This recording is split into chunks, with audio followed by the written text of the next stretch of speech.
Assalamualaikum warahmatullahi wabarakatuh.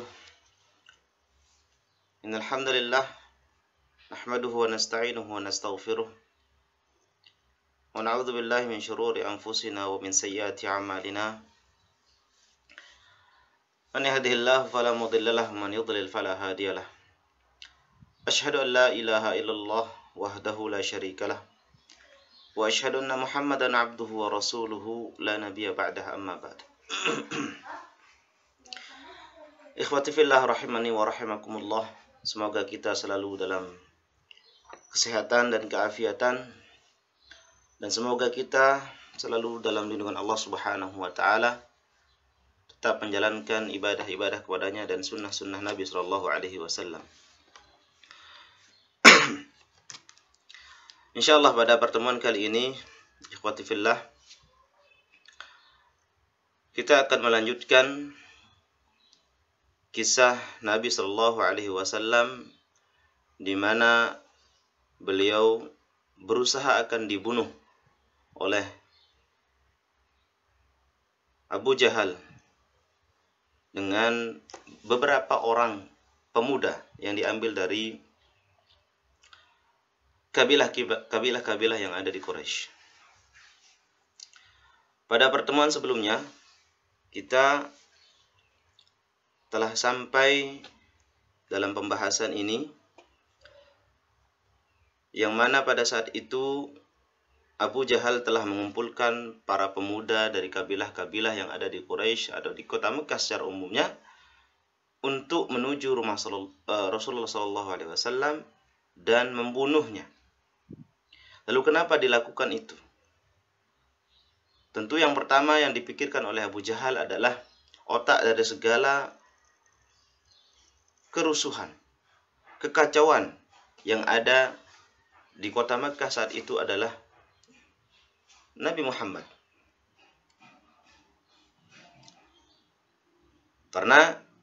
Oleh karena itu, perlulah bagi Abu Jahal untuk membunuh otaknya atau Nabi Muhammad. Lalu yang kedua, alasan kedua, Abu Jahal dengan orang-orang Quraisy tahu bahwa kaum muslimin sudah berhijrah, dan tentu Nabi Muhammad juga pasti akan berhijrah. Jadi sebelum Nabi Muhammad melakukan hijrah, Abu Jahal terlebih dahulu akan menghadang beliau dan membunuhnya dengan orang-orang atau pemuda-pemuda yang diambil dari kabilah-kabilah tersebut. Namun apa yang terjadi? Di sini kita bisa melihat Syekh rahimahullah mengatakan, "Dhahaban Nabi sallallahu alaihi wasallam fil hajirati ila Abi Bakrin radhiyallahu anhu liyubrima ma'ahu al-hijrah." Pada saat sehari sebelum terjadinya pembunuhan terhadap Rasulullah, rencana pembunuhan terhadap Rasulullah, beliau Nabi Shallallahu Alaihi Wasallam pergi menuju rumah Abu Bakar. Atau pada siang hari sebelum malam tibanya rencana pembunuhan tersebut, Nabi Shallallahu Alaihi Wasallam menuju ke rumah Abu Bakar untuk merencanakan perjalanan hijrah mereka. Qalat Aisyah radhiyallahu anha. Aisyah radhiyallahu anha berkata, "Bainama nahnu julusun fi baiti Abi Bakrin fi nahri adh-dhahirah." Ketika kami sedang duduk-duduk di rumah kami, rumah Abu Bakar radhiyallahu anhu, pada saat itu waktunya sekitar menjelang zuhur atau zuhur, di mana waktu itu siang hari yang sangat panas. Qala qailun li Abi Bakar. Lalu ada seseorang yang memanggil Abu Bakar dari luar rumah mereka. Hadza Rasulullah sallallahu alaihi wasallam taqanni'an. Telah datang kepadamu ini Rasulullah. Saya ini Rasulullah datang kepadamu. Tentu Rasulullah saat itu datang kepada Abu Bakar dengan wajah yang berseri-seri, wajah yang kelihatannya sangat gembira dan sangat puas. Karena apa? Baik, kita lanjutkan. Fi sa'atin lam yakun ya'tina fiha. Lalu kenapa Rasulullah sampai sebegitu bahagianya datang ke sana? Karena memang diizinkan oleh Allah Subhanahu wa taala untuk berhijrah. Itu yang ditunggu-tunggu oleh Rasulullah. Beliau datang ke rumah Abu Bakar pada saat atau jam-jam yang tidak pernah Rasulullah datang kepada Abu Bakar. Jadi Rasulullah tidak pernah datang pada waktu siang hari bolong, tengah hari yang sangat panas saat itu. Tidak pernah Rasulullah datang ke rumah Abu Bakar pada saat seperti itu. Faqala Abu Bakar, fida'an lahu abi wa ummi. Dia berkata kepada keluarganya, pada Aisyah saat itu yang ada di sana, fida'an lahu, saya menjamin, saya pasti jamin. Ketika beliau datang ke sini, saya akan menjamin keselamatan Rasulullah. Fida'an lahu abi wa ummi. Ini adalah janji yang dilakukan oleh Abu Bakar kepada Rasulullah sallallahu alaihi wasallam. Wallahi ma jaa bihi fi hadhihi sa'ah illa amr. Demi Allah, kata Abu Bakar, tentu beliau sallallahu alaihi wasallam tidak akan datang ke rumah kita pada saat-saat seperti ini kecuali itu adalah perintah dari Allah Subhanahu wa taala. Qalat, lalu apa kata Aisyah radhiyallahu anha? Faja'a Rasulullah sallallahu alaihi wasallam. Lalu Abu Bakar pun datang pada Rasulullah sallallahu alaihi wasallam. Setelah bertemu dengan Rasulullah, fasta'dzana fa'adzina lahu fadakhala. Lalu Rasulullah meminta izin untuk masuk pada Abu Bakar radhiyallahu anhu untuk masuk ke dalam rumahnya, fa'adzina lahu.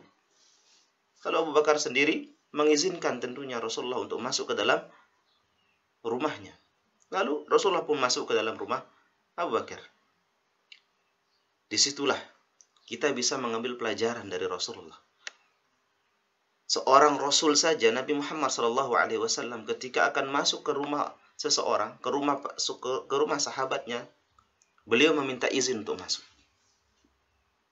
Jadi kita, dalam arti lain, kita tidak boleh masuk ke rumah seseorang, bertamu ke rumah seseorang, lalu masuk ke dalamnya tanpa meminta izin.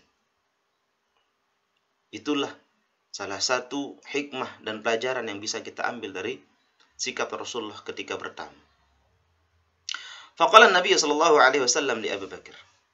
Lalu Nabi sallallahu alaihi wasallam berkata kepada Abu Bakar, "Akhrij man 'indak." Beliau meminta tolong kepada Abu Bakar untuk supaya mengeluarkan dulu. Perintahkan yang lainnya keluar dulu dari ruangan tersebut. Artinya agar apa?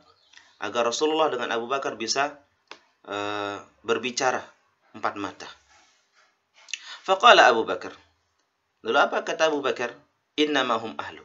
Mereka ini semua adalah keluargamu, wahai Rasulullah. Artinya tidak perlu ada rahasia lagi, wahai Rasulullah. Ini semua adalah keluargamu.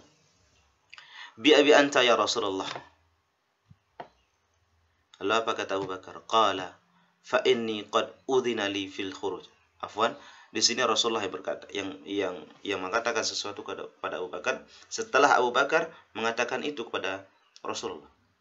Apa kata Rasulullah kepada Abu Bakar? Fa inni qad udhina li fil khuruj. Rasulullah mengatakan, saya sekarang ini telah diizinkan oleh Allah Subhanahu wa taala untuk keluar dari kota Makkah ini, untuk berhijrah ke kota Madinah. Itu yang ingin disampaikan oleh Rasulullah kepada Abu Bakar. Itu merupakan kabar gembira bagi Abu Bakar mendengar kabar dari Rasulullah sallallahu alaihi wasallam. Lalu kenapa Rasulullah sallallahu alaihi wasallam, apa penyebabnya beliau ingin berhijrah dan memerintahkan kaum muslimin untuk berhijrah ke kota Madinah? Tentu di sana ada beberapa alasan kenapa kaum muslimin dan Rasulullah dengan para sahabatnya melakukan hijrah. Yang pertama, karena memang terlalu banyak siksaan yang ditujukan kepada kaum muslimin setelah Rasulullah Shallallahu Alaihi Wasallam melakukan dakwah secara terbuka. secara jahar. Jadi awal mula mereka mendapatkan siksaan-siksaan itu, siksaan-siksaan yang mereka dapatkan dari orang-orang Quraisy, yaitu ketika dakwah Islam ini mulai dikembangkan oleh Rasulullah SAW secara terbuka, secara jahar. Celaan mereka dapatkan, siksaan mereka dapatkan. Itulah salah satu penyebabnya. Penyebab Rasulullah memerintahkan kaum muslimin untuk berhijrah dari kota Makkah. Lalu yang kedua, tentunya Rasulullah memerintahkan kaum muslimin untuk berhijrah ke kota Madinah karena di sanalah mereka akan mendapatkan kenyamanan, kebebasan, dan mereka dijamin untuk melakukan dakwah secara terbuka, dakwah secara bebas di kota Madinah. Di sana mereka dijamin keamanan dan kenyamanannya. Bahkan orang-orang Ansar sendiri, mereka akan menunggu kedatangan Nabi Muhammad dengan kaum muslimin. Dan mereka akan membuka pintu selebar-lebarnya untuk memberikan mereka tempat tinggal.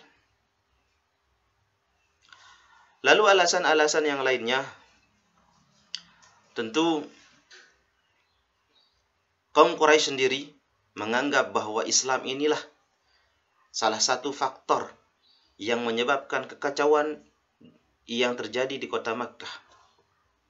Jadi untuk lebih menjaga marwah Islam ini, Rasulullah SAW tentu sadar orang-orang Quraisy pasti akan menghancurkan, bagaimana caranya menghancurkan kaum muslimin dan Islam ini sendiri. Maka oleh sebab itu Rasulullah meminta agar kaum muslimin untuk berhijrah ke kota Madinah, supaya mereka juga bisa terus mengembangkan Islam ini, terus mendakwahkan Islam ini kepada orang-orang yang memang belum masuk Islam. Dan mereka di kota Makkah tidak bisa bebas untuk melakukan dakwah ini. Tetapi dengan mereka berhijrah ke kota Madinah, tentu mereka bisa berdakwah dan bisa mengembangkan sampai keluar dari kota Madinah. Jadi itulah beberapa alasan Rasulullah SAW berhijrah menuju kota Madinah. Dan tidak ada lain. Hijrah ini merupakan perintah Allah Subhanahu wa taala terhadap Rasulullah dengan kaum muslimin, supaya mereka bisa mengembangkan dan menjaga agama Islam ini. Semoga kita bisa mengambil hikmah dari apa yang kita sampaikan pada pertemuan kali ini. Hadza wallahu taala a'la wa a'lam. Subhanakallahumma wa bihamdik asyhadu an la ilaha illa anta astaghfiruka wa atubu ilaik. Assalamualaikum warahmatullahi wabarakatuh.